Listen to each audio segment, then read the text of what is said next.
Okay, here's the Henry rig. He is my first non-biped character. I'm very proud of this rig because I feel like it's a little more advanced than things that I've done in the past. So let's go ahead and take a look at the joints here. He's pretty traditional in the way the overall body's set up.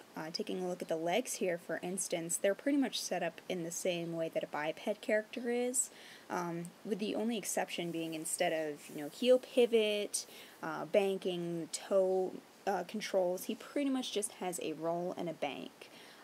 Which is pretty much all he needs. Elephants essentially walk on their toes, they don't wiggle around their toes or anything, so that's pretty much all he needs.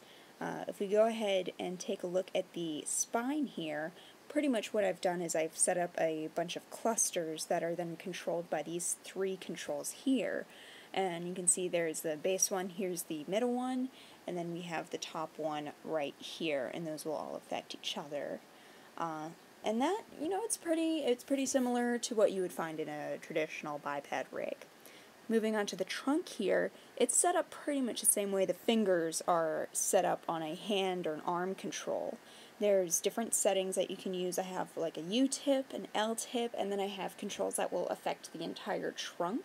And you can set up multiple ones at the same time. So here we have, the L-tip and the swing going on at the same time. That's very useful there. Now, at this point, you've probably noticed these two joint chains hanging down here, this one on the tail and this one on the belly.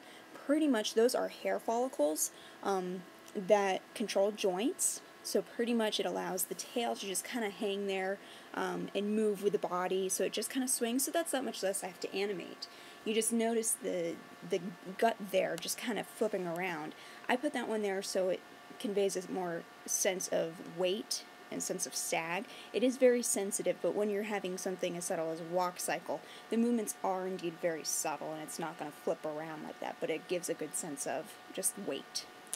Now these are the ears. If I could change anything with this rig, it would definitely be the ears. I use soft bodies, which are controlled by joints, and you can see all those joints there.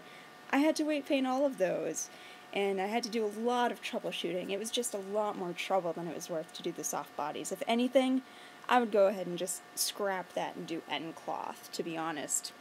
In the end, that would have worked better, and it would have taken a lot less time and a lot less troubleshooting.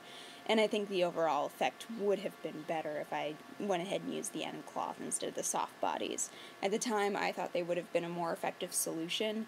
But like I said, if I could do anything over again, it would have been that. So let's take a look at the whole entire rig in a walk cycle here.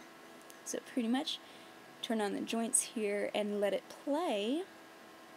Here we go. You can kind of see right there, there's that gut joint chain that's kind of just letting it hang, and it is very subtly making the belly kind of move and hang around, giving it a better sense of weight. And here we go with the whole entire walk cycle. Isn't he pretty?